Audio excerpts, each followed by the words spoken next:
ครับสวัสดีครับท่านผู้ชมนะครับที่เคารพรักทุกท่านเนาะอยู่กับผมนะครับบ่าวที่นะครับแล้วก็บ่าวสวยศรีสะเกษนะครับแอดถ่ายบรรยากาศนี่ผู้ใดจำได้แน่เนาะว่าแอดอยู่ใส่ นะครับตะกี้แอดมานี่ดุนะครับแต่ว่าพักหลังๆนี่เป็นปีแล้วนะครับที่บ่ได้เข้ามาอยู่บริเวณนี้นะครับอยู่นี่นะครับแอดพาท่านผู้ชมเดินทางมาหาปูหยอดนะครับงวดที่แล้วปูหยอดนะครับบ่ได้ลงคลิปฟันแล้วก็จำบ่ได้เนาะก็หลายคนก็เม่นมานะครับว่าแอดไปหาปูให้แน่เด้อว่าสั่นคิดฮอดปูอยู่เด้นะครับก็เพิ่นบ่ฝันเนาะก็เลยจักสิไปเอาแนวใดนะ เพิ่นว่าฝันแต่ว่าจำบ่ได้นะครับผู้ลังคนก็คิดฮอดปูลังคนก็บอกโอ้เลขบ่เข้านะครับอันนี้ก็ยอมรับเนาะปูเองก็อยากอายเจ้าของคือกันเด้เนาะนะครับเลขมันบ่เข้ามาดุนนะครับแต่ว่าก็ยังมีลูกศิษย์ลูกหาของปูก็คิดฮอดปูหยอดอยู่นะครับบางคนก็ว่าโอ้จักเอาลงเห็นหยังมันก็น่าจิตตังนะครับมักบ่คือกันบางคนก็เคยได้โศกได้ลาบกับปูนะครับก็ถามหาปูอยู่ได้นะครับมาเบิ่งนะครับเขาสวนทุเรียนของปูเพิ่นได้นี่นะครับงูกัดซะเนาะนะครับโอ้เงาะเพิ่นปีนี้คือสิได้หลายอยู่นะครับสำคัญกานะครับกาหลายแห้งนะครับยานแต่กามากินนี่แหละนะครับต้นทุเรียนเพิ่นไว้หลายหน่วยอยู่ได้นี่ผู้ใดสิจองไว้ก็จองเด้อ โทรมาหาปูจองไว้เด้อจากต้นเนาะปูนะครับนี่ก็หลายหน่วยอยู่ได้นี่นะครับมีลูกหลายอยู่เงาะเพิ่นเงาะในเพิ่นแซ่บอีนี้ครับท่านผู้ชมหวานนะครับแอดเคยมาหลักกินอยู่ได้ นะครับแต่ว่ามันก็บ่พอขายได้เนาะนะครับเมื่อนี้มีโอกาสเดินทางนะครับมาหาปูหยอดนะครับมาตามความฝันนะครับแล้วก็ตัวเลขของปูนะครับในประจำงวดวันที่2 พฤษภาเนาะนะครับปูสิฝันว่าจังไหนผมก็บ่ทันได้ฮู้นะเพราะว่าปูบ่บอกด้านหลังเนี่ยเป็นภูเขานะครับสำหรับ FC ที่เขามาใหม่เนาะก็บ่ทันได้เคยเห็นบรรยากาศเฮือนปูหยอดเนาะนะครับพุ่นนะครับด้านหลังเนี่ยสิเป็นผู้นะครับอยู่ไต่อีหยังล่ะตีนผู้เลยล่ะพระสันเถาะนะครับนะครับตรงนั้นจะเป็นภูเขาเนาะนะครับนะครับกาบได้มาเป็นปีแล้วปูเพิ่นใหญ่ไปอยู่ในอำเภอภูสิงห์นะครับเพิ่งจะใหญ่เข้ามามื้อนี้เองนะครับเอานะครับเดี๋ยวพาท่านผู้ชมไปตามความฝันของปูแล้วก็เลขของปูเนาะไปครับผมครับผมครับสวัสดีครับปูครับเป็นจะได้งวดที่แล้วโอ้บ่ให้กันพอคลิปเลยก็มันฝันมันก็จำบ่ได้ก็บ่จักสิให้เลขตัวใดบ่จักสิลงตัวใดเพราะว่าภาคหลังๆนี่ฝันกับบ่แม่นเนาะมันฝันบ่แม่นแน่แล้วก็คิดอยากอาย FC แน่เว้าไปมันก็บ่แม่นครับมีแต่ตัวมีแต่เว้าไปก็มันเป็นความฝันก็บ่ได้โทษออกว่ามันเป็นความฝันก็บ่ได้คิดเอาดอกเพราะว่ามันฝันจังสั่นกันคิดว่าแต่มันสิโอ้ฝ่าห้องยังคักเลยครับท่านผู้ชมเลยโอ้มันสิดังอีกแล้วทั้งปูนี่ ปูหยอดสิดังอีกกลับขึ้นแล้วนี่ฝ่าห้องคักก็เลยเมื่อวานน่ะไปหาหมอโรคไตไปหาหมอโรคไตว่าสิได้ฟอกไตบัดนี้ไปฮอดแล้วเพิ่นว่าบ่ต้องฟอกเป็นหยังล่ะคุณหมอผมเฮ็ดเส้นไว้แล้วเด้ครับเพิ่นว่าอยู่กับเส้นไปอีก2 ปีก่อนเจาะไว้นะ2 ปีแล้วก็มันบ่มีประวัติฟอกเตล่ะคุณหมอคันเกิดว่าถึงเวลาฟอกเวลาหยังมันบ่มีประวัติก็มันไม่จำเป็นต้องฟอกถึงเวลานั้นเราค่อยอุทธรณ์เอาคนนั้นมีอุทธรณ์บ้านว่าขึ้นศาลเลยนี่ก็เลยเพิ่นว่าค่าไตมันขึ้นจาก 4% มาตอนนี้มัน 10%มันดีขึ้นไตดีขึ้นว่าซั่นเถาะไตดีขึ้นมาถึง 10% ไปมันก็ขึ้นเทื่อละ2%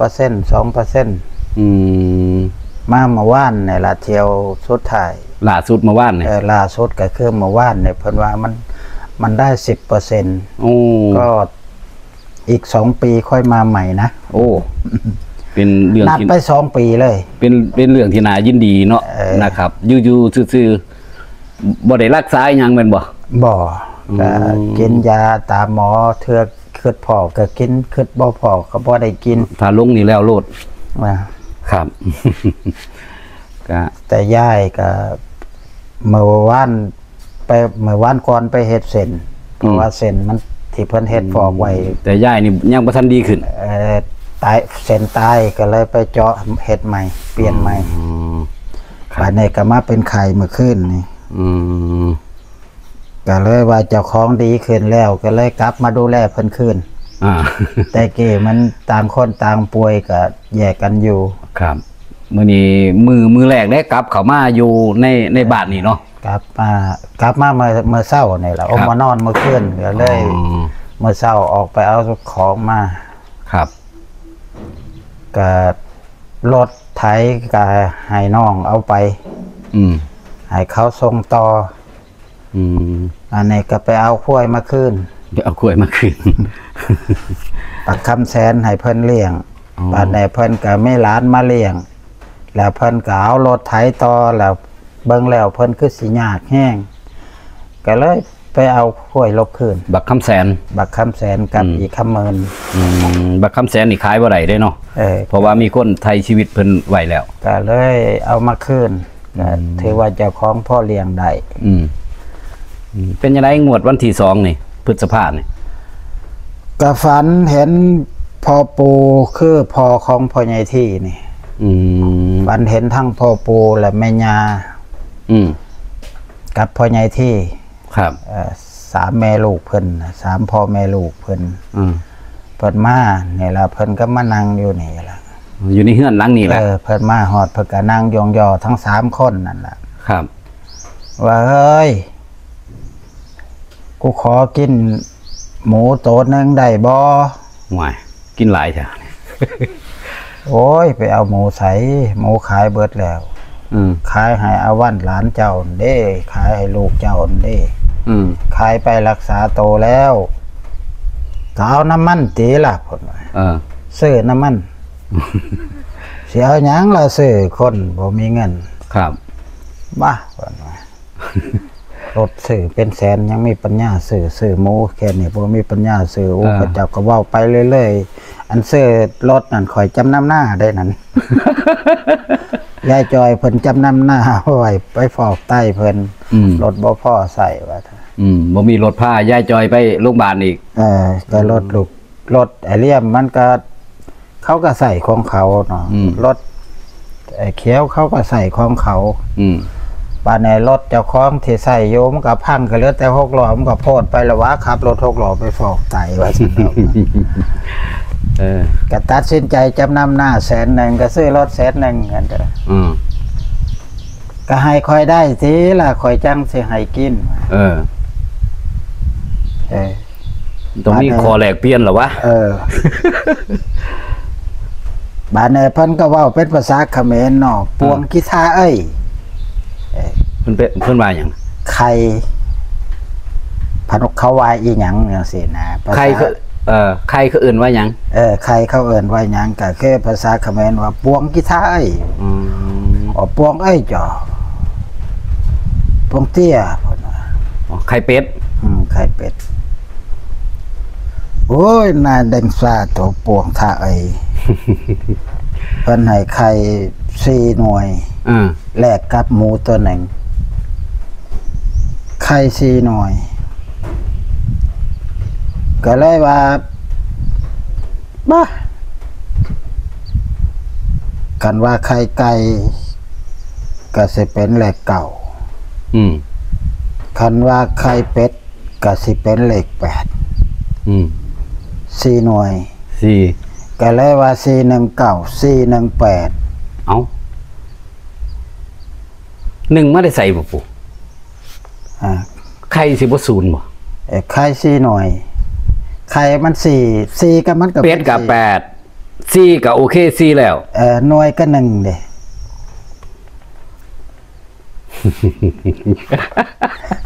เอาสั่นเลยบ่ ก็เอาสิตัวมันบ่ได้เป็นตัวเลขก็คือจังข่อยบอกเจ้าล่ะข่อยฟันอยู่แต่ว่าข่อยบ่ได้ตัวเลขแต่ว่ามันเป็นปัญหาข่อยก็เลยจักสิว่าว่าจังไดให้มาเป็นปริศนาอีกแล้ว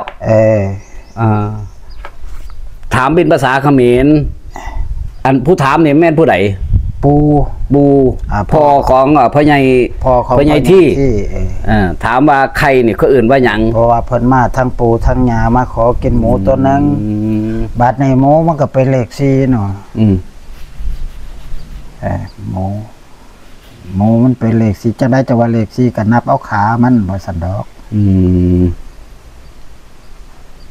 แต่ว่าคันว่าเป็นภาษาเขมรเพิ่นว่าส้มสีจรุกบ้านโมยมันก็จรุกมันก็เป็นเลข7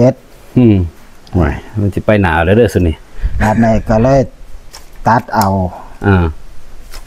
ก็บ่ได้ว่าหลายแต่ตามปกติเคยฝันเห็นพ่อใหญ่ที่มันออก50บ้านเลขที่เพิ่นเรื่องของเรื่องน่ะก็เลยสิบ่ตีเป็นตัวอื่นก็สิเอา418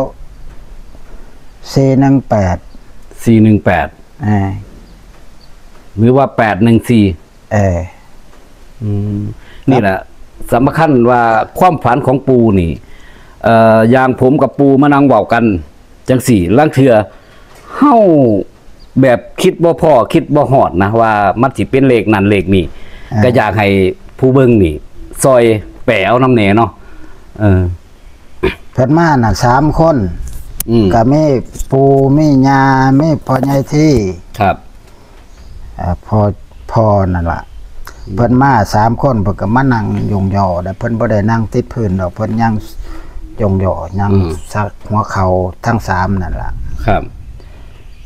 มานั่งทั้ง3แล้วเพิ่นว่ากูขอแน่ได้บ่ขอหยังล่ะพ่อใหญ่พ่อปูพ่อกูขอกินหมูตัวนึงแต่ว่าผู้ขอน่ะเป็นพอปูตรับชื่อตรับเราชื่อตรับว่าเป็นตายากหลายชื่อตรับนั่นซื้อนั่นพอน่ะซื้อที่ลูกชายเพิ่นซื้อที่แมนเป็นมา3คนลูกชายพ่อใหญ่ที่นี่คือปู่ยอดคือพ่อของปู่ยอดแน่ก็เลยมานั่งอยู่นี่ขอบาดนี้ขอก็เลยขอแลกเปลี่ยนเพิ่นว่าขันบ่ได้ให้กินได้เพิ่นก็เลยจกถุงเอาไข่มา4หน่วยนี่กูเอาไข่มาแลกเพิ่นว่าไข่นั่นไข่อีหยังเพิ่นก็ตอบว่าเป็นไข่เป็ดครับปวงเตี้ยบาดนี้เป็ดมันก็8ป้วงมันก็คันตีเป็นภาษาเขมรมันก็8เนาะ4หน่วยบาดนี้เพิ่นก็เอาออกมาก็ย่ายจอยนี่ล่ะเอาไปต้มไปต้มแล้วก็มาให้ค่อยกินค่อยก็เลยรับปากว่าสิให้กินอยู่เด้อหมูนั่นเอาไข่มาแลกหมูโอ้ของแพงเลยบาดนี้ก็เลยว่าให้มีโชคมีลาภเด้อให้มันได้เงินได้ค่ำได้ครับคันบ่ได้สิเอาหยังล่ะซื้อเอาไข่ไปแลกเขาบ่เอาอะไรวะครับ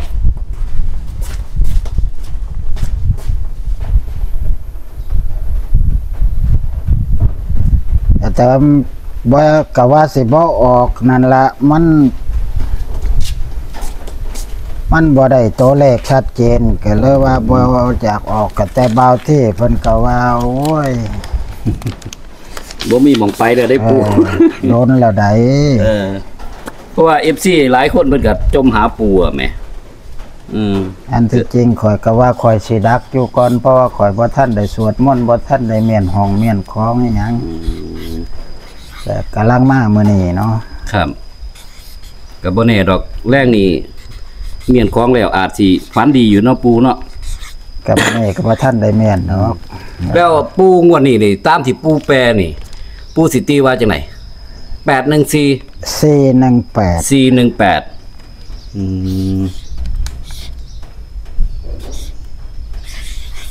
418โอ้ยถ้าผมมาเมื่อวานนี่ถึกเล่าเต็มๆติปู เอาไปสิไปหูมันแล้ว บ้านในบ้านเลขที่พ่อใหญ่ที่นั่น50ก็เลยว่ามันสิมาเลขกลาง 50 ขันฟ้าเน้นพ่อใหญ่ที่ยำไรมันออก50ยำนั่นเอาทุกเดียวออกของเพิ่น ถ้าว่า50นี่เลขประจำของปูเลยเนาะเพราะว่าขันฝันเห็นพ่อใหญ่ที่ออก50ปั๊บหลดบ้านเลขที่เพิ่น5040นั่นแหละล่ะปู่ผมว่าไข่ก็สิเป็น0 4หน่วยกะจังว่าเด้อตอนนี้ตัวนี้ก็แล้วแต่เนาะปู่บ่ได้ว่าดอกผมว่า เพราะว่าไข่4หน่วยไข่มันก็กลมๆอยู่แล้วนะครับอันนี้เป็นงวดของวันที่2พฤษภาคมเนาะเป็นแนวทางนะครับท่านผู้ชมอาจสิแปลบ่คือกันนะครับอันนี้ผมมาเอาเลขกับปู่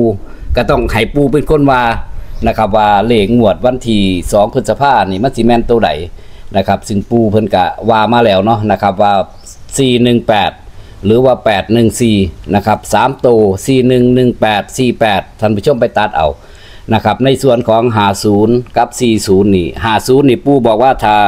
ฝันเห็นพญาที่ยามใด50มายามนั้นประกอบกับ50นี่เป็นเลขของเฒ่ายังก็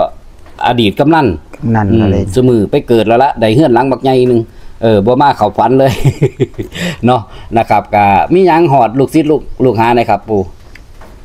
ก็บ่มีหยังหลายแล้วก็นอกจากว่าตอนนี้ปู่ก็ดีขึ้นหลายครับถึงข้าวมันได้รับเคราะห์รับเข็นถึงข้าวได้รับกรรมรับเวรครับที่เคยได้สร้างกรรมสร้างเวรเอาไว้เกิดเจ็บไข้ได้ป่วยก็จังอยากให้FCผู้นมน้อยผู้ยังบ่ท่านได้เฒ่าได้แก่ก็อย่าประมาทในชีวิตเจ้าของครับเพราะว่าปู่เนี่ยบ่เคยคิดว่าปู่สิมาเป็นไข้หรือมาเป็นโรคเป็นภัยไว้ปานนี้ปัจจุบันมันสิเป็นมันก็เป็นเอาปูปรับลมเอาปรับง่ายๆครับบาดเนี่ยบาดย่ามเป็นแล้วเงินค่ำแก้วหลายทางต่างมันก็บ่มีจะไปรักษารักษาตนก็ได้ดิ้นร่นขายนั่นหานี่แต่ก็ยังดีที่มีแนวขายก็ขายงัวไปทั้งงัวทั้งควายก็ขายไป17-18 โตหมดแล้วก็หมดไปแล้วบาดเนี่ยก็เหลืออยู่3-4 โตก็แต่ว่าก็แห้งก็ดีขึ้นบาดเนี่ยก็อยากให้ FC ได้ระมัดระวังในการทำมาหาเก็บเอาไว้ใส่ซอยน้ำเจ็บไข้ได้ป่วยเอาไว้ใส่ซอยน้ำจำเป็นบัดย่ามมีก็ใส่ให้ประหยัดบัดย่ามบ่มีก็หาเอาไว้ให้มันมีเพราะฉะนั้นแล้วสุขภาพของ FC สุผู้สุคนให้แข็งแห้งให้มีเงินมีค่ำให้มีข้าวมีน้ำทุกสิ่งทุกประการก็อย่าได้เจ็บอย่าได้ไข้อย่าได้ยากอย่าได้จนอย่าได้ยากกลัวคนอย่าได้จนกลัวผู้ใดก็ขอให้ FC ตั้งอกตั้งใจดูแลรักษาครอบครัวลูกหลานในเมื่อข้างหน้าเนี่ยเฮาก็บ่ฮู้ดอกว่ามันสิเจ็บเมื่อใดป่วยเมื่อใดตอนที่ปู่ป่วยปู่ก็บ่ได้เป็นหยังก็อยู่ดีๆแห้งๆนี่ล่ะบัดยามมันสิเมื่อยมันก็โวบเอาไปในพริบตาครับพอไปแล้วก็รักษายืดยังว่ายืดยาวมากเมิดเงินก็หลายหมื่นหลายแสนอยู่ทั้ง2 คนนี่ก็ว่าแข็งแห้งเติบเพราะฉะนั้นก็หวังว่า FC สิได้มีความคิดและเอาไปประกอบในสมาอาชีพของเจ้าของให้คงอยู่